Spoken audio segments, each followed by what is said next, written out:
the one and only thing that I do not like is the packing and the unpacking.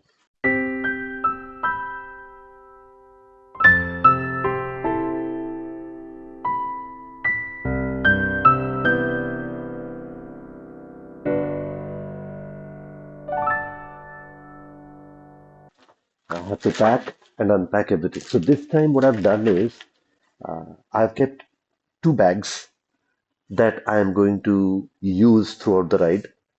That's the only bag that I will unpack. Now, here, obviously, I had to open up quite a few bags for various reasons because this is home.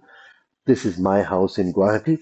But what I'm going to do is, you know, things that I need during the ride, a pair of clothes, toothbrush, etc.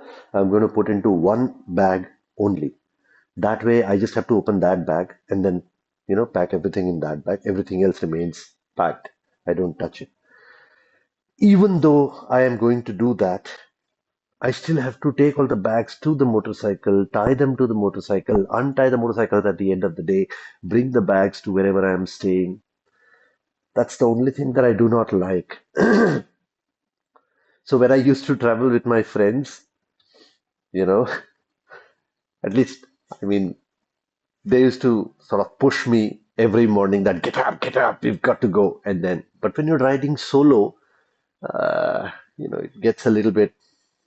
So it's already 8 o'clock, 7 o'clock, 7:15 or so, and I still haven't left. I should have left at 7. I should have woken up at 6 and started packing.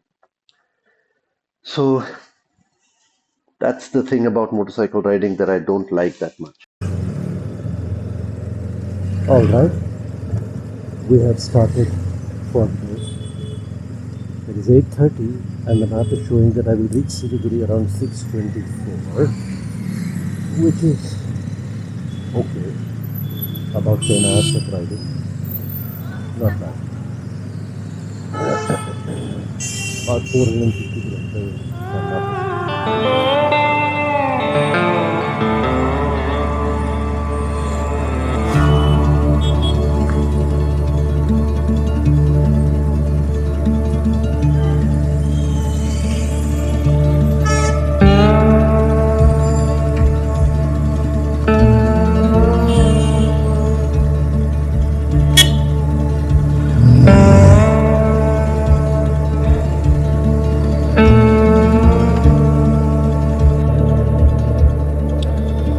The word Aham, Assam is actually Aham. Assam is the anglicized version of the original name called Aham. Now, the letter Ha is not very easily pronounceable for the non-Assamese people, and so it's just easier to call it Assam. But the word Aham means, alright, the word Ham means plain or flat. The word Aham means not flat or not plain. A place that is up and down and not flat. See those mountains? The entire Assam is filled with mountains like this, and that is why it is called Aham, the place that is not flat. That is one of the versions, obviously. Another version is that the Ahom kings ruled here for a very long time, and so the word Ahom is an aberration of the word Ahom, is another version of why it is called Ahom. Both are technically true, and I'm not going to get into which one is the right version. All I'm going to say is it's home and I love it.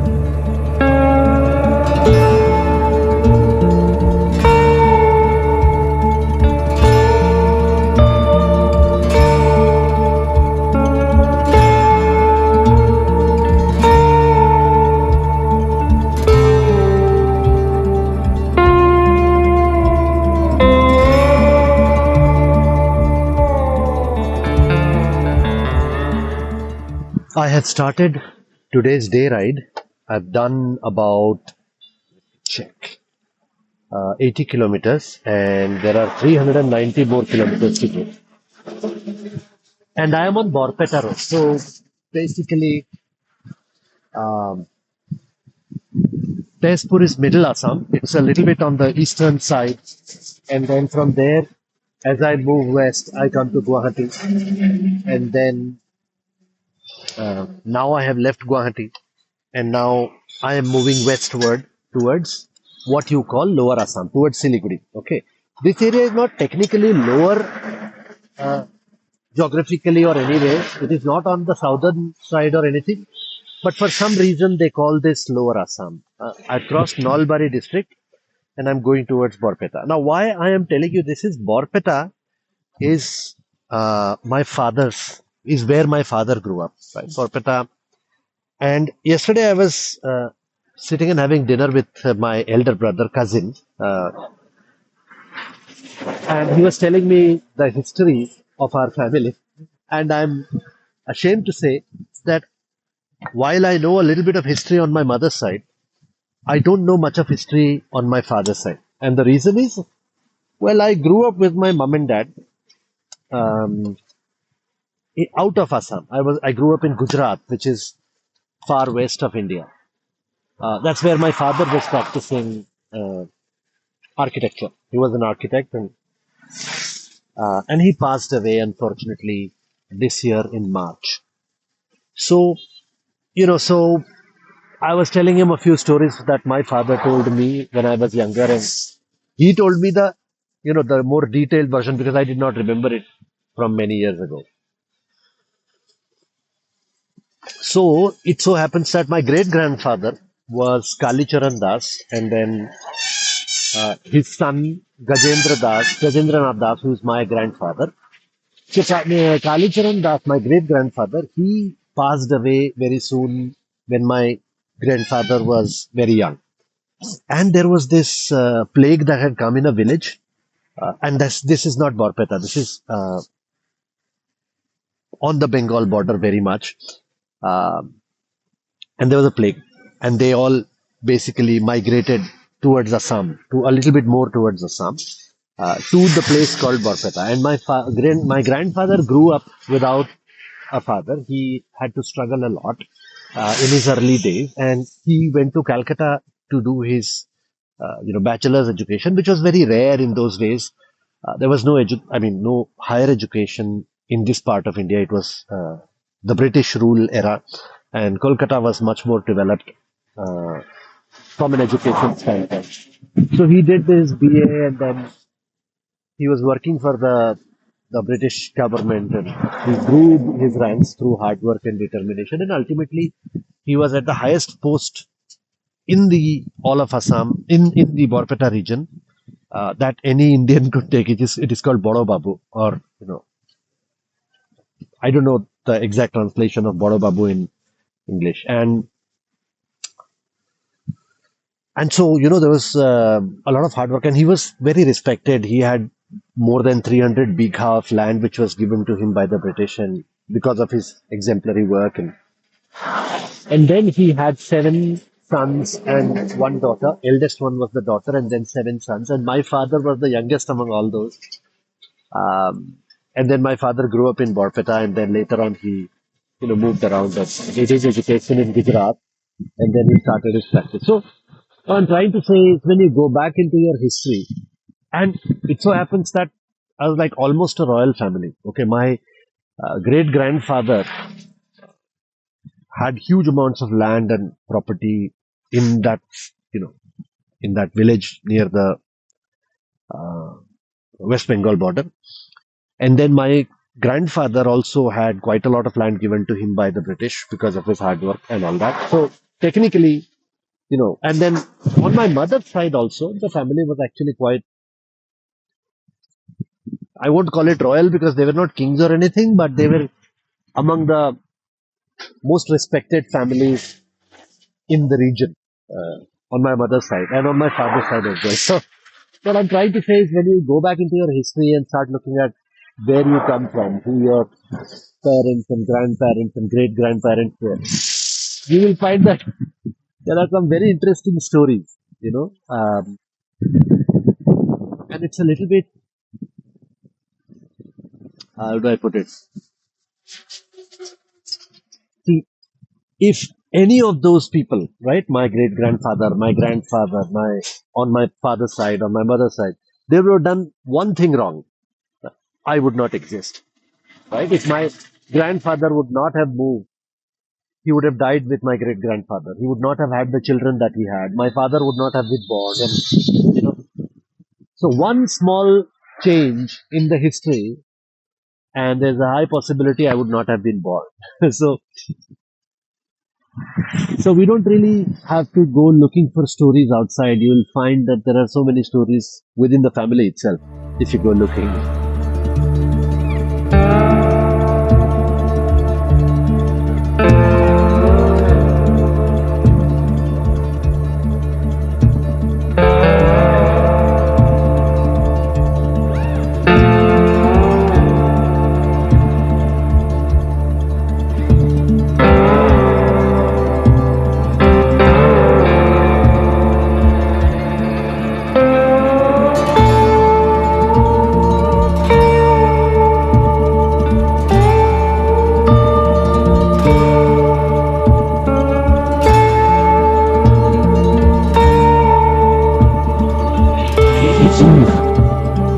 Since we are talking about family history,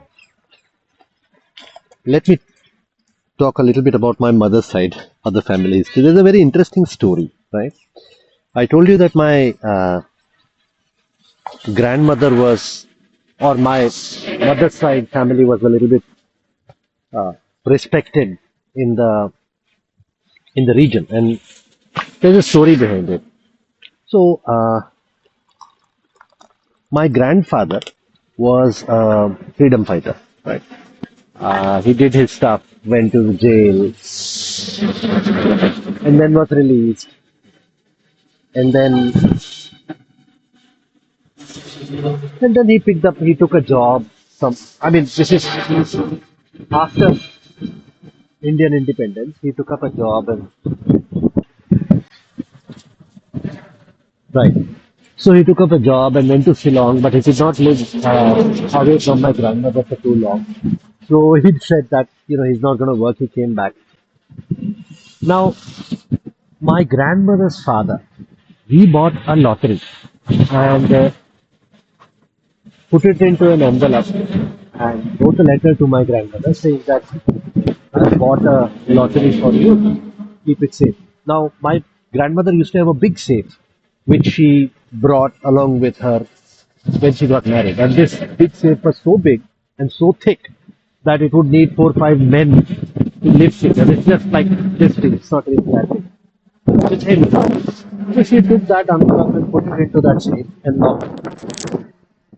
So after a few days, what happens is, so my grandfather is sitting in his balcony. Balcony, it's not like it's a veranda. It used to be an independent house. There is a sort of space in front of the veranda. So he's sitting in the veranda, and a car comes and stops, and 2 men come out of the car, and they say that somebody in this house has won a lottery.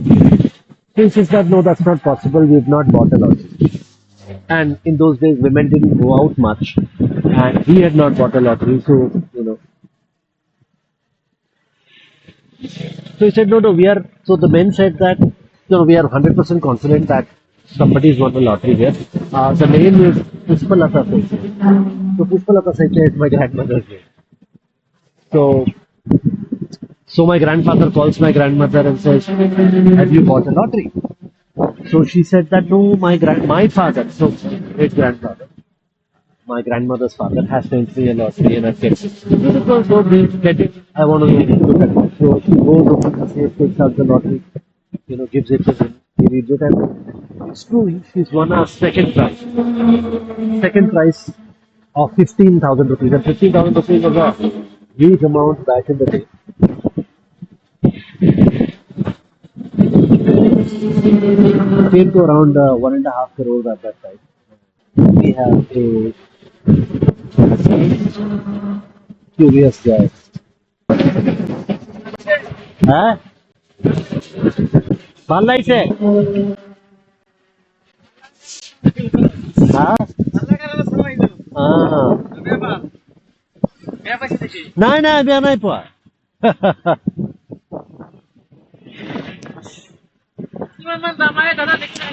এইটো 20 ah 20 ah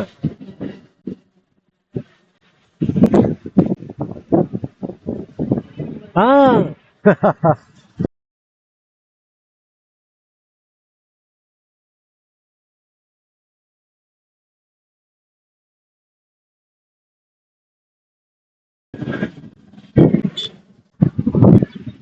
লাহে লাহে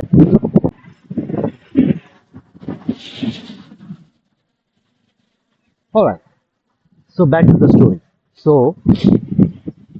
my grandmother brings the lottery and they won the second prize, which is 15,000 rupees, which is close to 1.5 crores of that time. So my grandfather, and then there is a little bit of a story where my grandfather sits in a helicopter and goes to Tripura to collect the cash, but I won't get into the details. And then he comes and he asks my grandmother, "What do you want to do with the money?" So my grandmother says that. So there's a temple near in my village called Mahabhairav temple, which is a Lord Shiva temple. So she says that there are no steps to the temple, so let's get the steps built. So my grandfather says, okay, sure, and then he gets the steps built. Now, what happens is, the news about my grandmother winning a lottery becomes widespread in the village. And there's a man who comes to my grandmother and says that he wants to borrow about 500 rupees. Now, my grandmother asks him, why do you want to borrow 500 rupees? So he says that he wants to set up a shop at the Mahabharat temple for puja needs. Now, it also so happens that this man is a dacoit. All right. Now, back in the day, in Assam, it used to be the wild, wild east, just like the wild, wild west. And while there was law and order and a police system and everything, but most of the times it used to be people's justice. So, for example, there is a carpenter, there is a blacksmith, there is a cobbler, and then there is a thief, and there is a robber. All right. So everybody knew that this guy is a robber or a thief. But what would happen is everybody like nobody liked these people, robbers and thieves, but they used to live in the village like other village folk, and it used to be their profession. And if the thief comes to your house to steal stuff and you catch him in the act, you can beat the crap out of him. That is how the justice used to prevail. So this guy was a dacoit and a robber, and he wanted to borrow 500 rupees to set up a shop. So my grandmother went and told my grandfather that this guy has come and he wants to set up a shop and he wants to borrow 500 rupees. So my grandfather tells my grandmother, you know that he is a robber, right? He is not a good man. This money we will give him and it will never come back. So my grandfather says it's fine if it doesn't come back, but I want to give him a chance. Maybe he will become a better person, right? He will become a good man. So my grandfather says, okay, if you are convinced, I will give him the money. And then they give him the money, and he was true to his word. He set up a shop at Mahabhairav, and years later, now he's a renowned good man, businessman. He actually started with the shop, then he opened up many shops. Later on, he also went into politics and all that. So he became a good man, and then he returned the money little by little. Sometimes he would come give 10 rupees, 5 rupees, like that. And then eventually, 21 or 25 years later, when my grandfather passed away, um, he came to my grandmother and he said that these are some 27 rupees which were pending. And nobody was keeping account. Back in the day, nobody knew how much money he's returned or whatever. But he kept account and he came and gave 27 rupees and said, these are the last 27 rupees that I owe you. And please take this money and, use it for the last rites of my grandfather, basically. So that is this is one of the reasons why my mother's side family was very respected in that region because they did some nice things. They set up the steps for the Mahabhairav temple. They also built a few namghar. Namghar is basically a temple where you don't put an idol. My grandmother was, she took part in the Bhasha Andolan, which was to establish Assamese as a official language of Assam. And then my grandfather was a freedom fighter.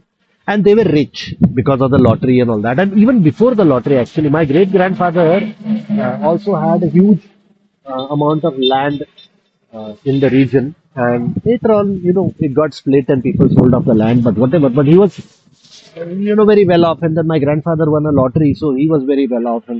And even during China aggression, when people were moving out of Tezpur, my grandfather's house was the sort of assembly point where the entire village would gather, and then the military would come and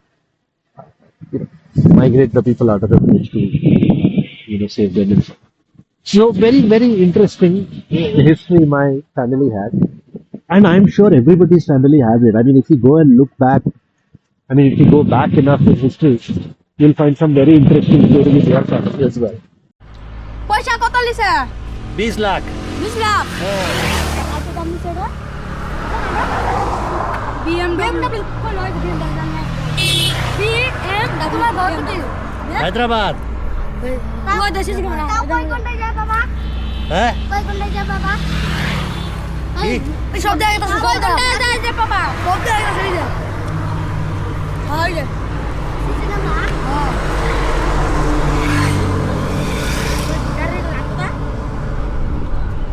run কত রে মোবাইলে তো আমাদের iPhone iPhone 16 ও iPhone 16 এই camera না হ্যাঁ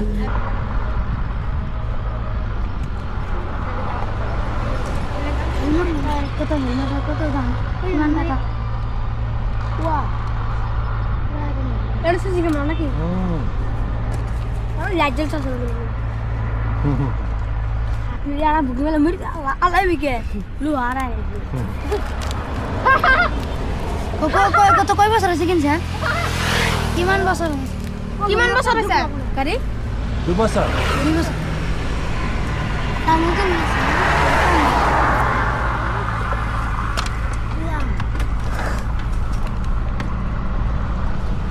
jam.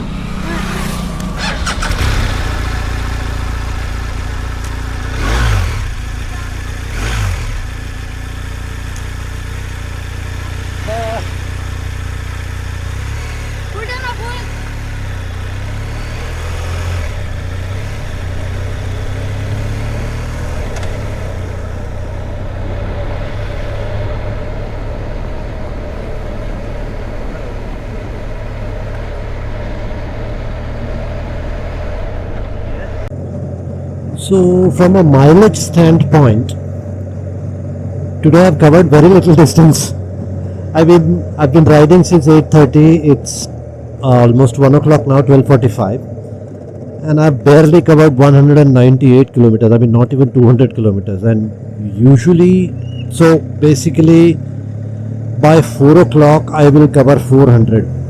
Usually, I mean, considering that on day one I had covered 900 kilometers on a single day, 400 is too less. See, this is the problem. We get into this mentality of how much distance are we covering per day, which destroys the ride, which spoils the fun. So now I want to go as fast as I can and sort of cover as much distance without taking any rest, and that's not a good idea at all. So, but it's okay. I'm going to keep my ego aside and stop at around 4 o'clock. I mean, I'm going to try to start looking for a place to spend the night at around 4 o'clock. Only thing is, there is a portion of West Bengal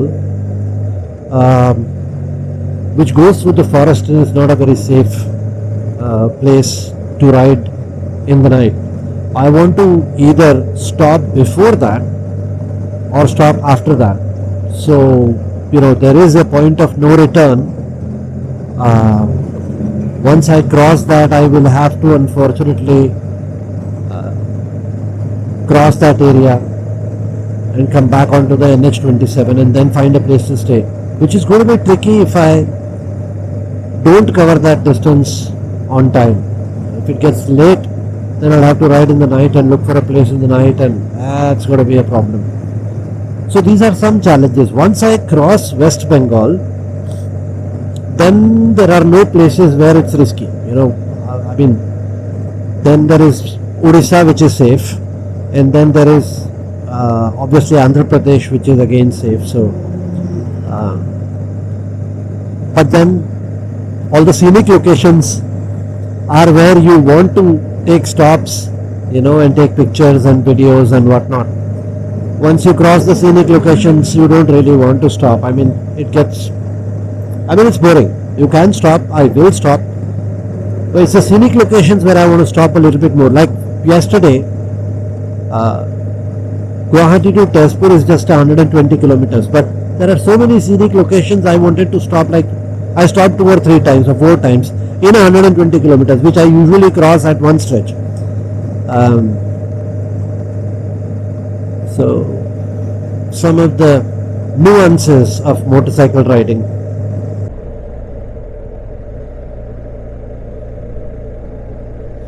I have noticed today that there is a lot of military movement happening. Throughout the entire highway I saw a lot of trucks like this. One parked, or I overtook them, or they were going into various barracks. What is happening? Is something happening? I hope nothing is happening. At least not on my route. Okay, so 250 kilometers done, and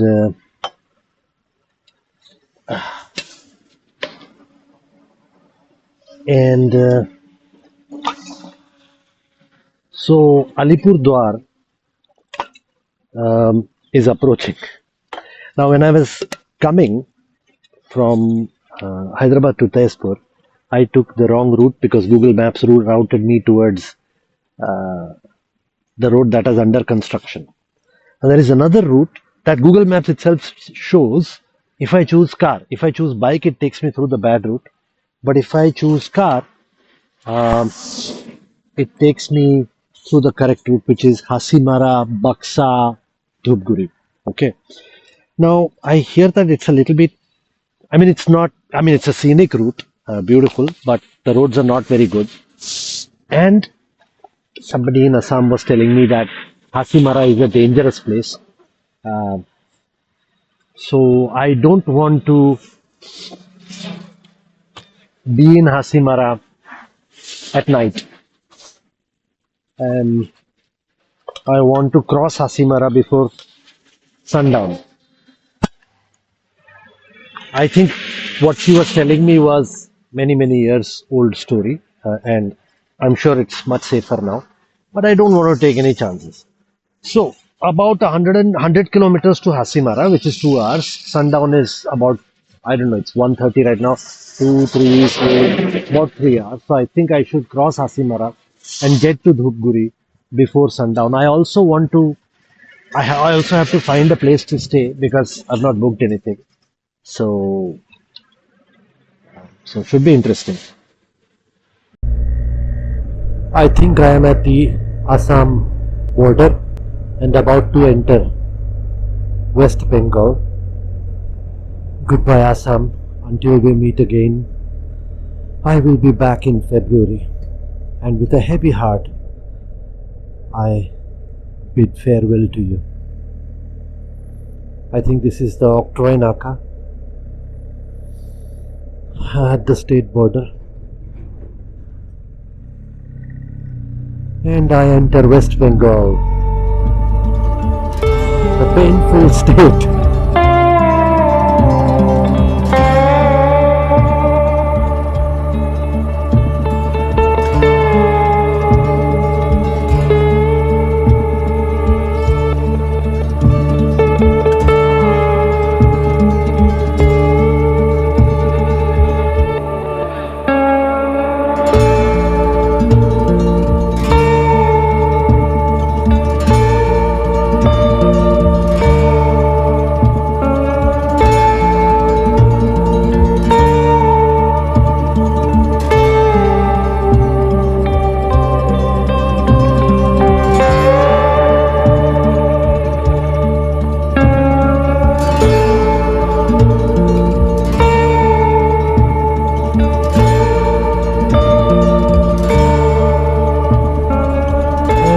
is the beginning of pain in West Bengal. Traffic and bad roads.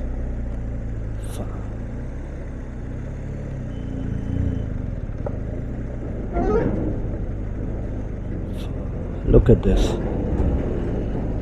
When is it going to improve? When? The rest of the country has already gone way ahead. Why is West Bengal like this?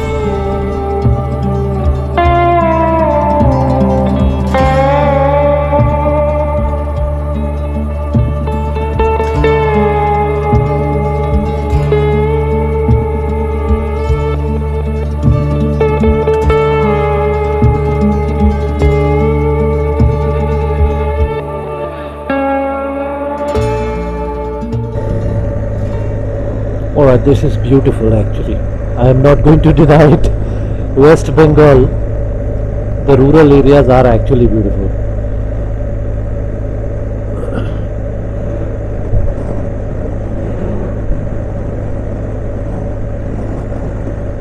Especially the mountains over there. Nice.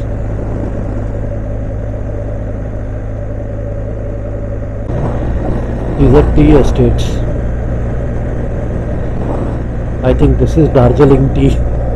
I mean, this is not Darjeeling, but I think tea that comes out from here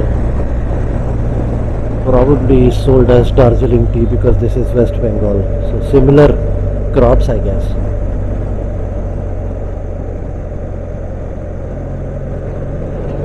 Because this definitely cannot be called Assam tea.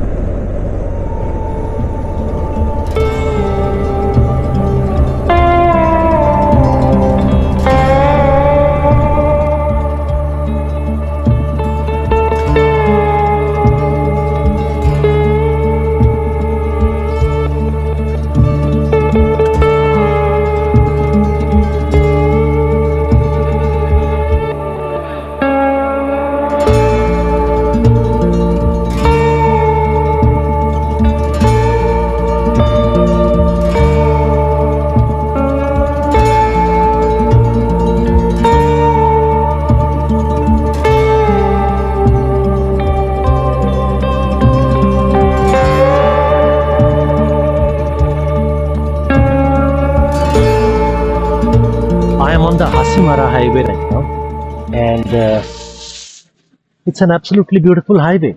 I don't know why Google would reroute me via Alipurdwar town. I don't understand at all.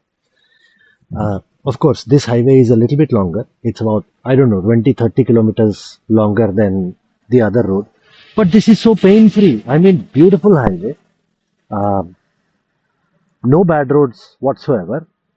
Actually, minimal traffic most part of the section. Now I've just crossed Hasimara, so there's a little bit of traffic here. But other than that, I mean, it's not really that thick traffic. If you look at the highway behind me, it's all right. And there are tea estates, and it is so much more scenic than the other side. I think Neeraj and I, we missed this highway last time also. So lesson taken, going forward within West Bengal, go via Hasimara. A few days ago, somebody posted a comment on my channel that I should take this route. And I want to personally thank whoever that was for showing me this route. And beautiful, beautiful highway. Same amount of time taken, but a lot more comfortable for my ass. Good evening. Huh? Sorry? Where are you from? Oh, I'm from Hyderabad. Oh, Hyderabad. Oh, you came from Hyderabad. Actually, I am now coming from Tezpur, Assam. Tezpur. I came from Hyderabad to Tezpur. Now I am going back to Hyderabad. Okay. Uh, It was a long journey. yes, How many yes. days? One way it takes 5 days, 6 days like that. 5 days. 2,700 kilometers. Okay, 2,700. Very nice. So today you will be staying in Siliguri. Yes. I have not gone. I have gone through Visakhapatnam, Vijayawada, Yes. Vijayanagaram. Hmm. We are staying here. I am Huh. from Odisha. Hmm. as a private teacher. Acha. You're staying in Hasimara. Hasimara. Ah. One school is there, हाँ mission school. हाँ There are some what is called in Madhuravada we have one school, हाँ Saint Francis School. हाँ So here we have one small school. हाँ. And you are teaching there. Please, Father, have you heard about Yes, of course, Yeah, I yeah. understand. When you said missionary school, I could that? understand. Yeah. Very nice. Hyderabad is very developed. Yeah. It's technologically very. Yes, yes. Here this is very all village setup and tea garden and laborers are many. Hmm. So we are working with them. Hmm. Very poor people and this. Very nice thing you guys are doing. By giving education plus little service. Yes. So they are there. We three of us are there. Okay, nice. Very nice meeting you.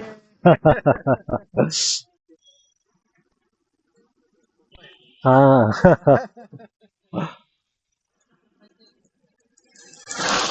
Okay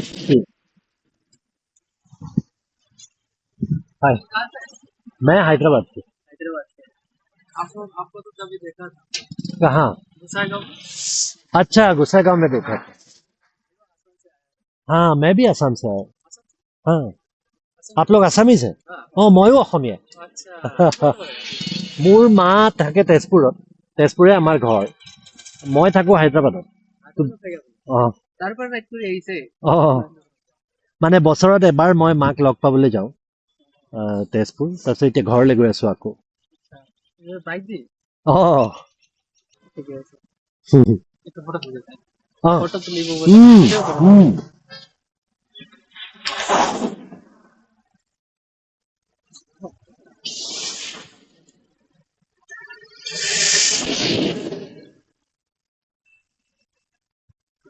কেনেকে ল'বা আচ্ছা এনেকে okay অঁ অঁ বাইকখন লুকাই যাব যে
It was a nice, good ride today.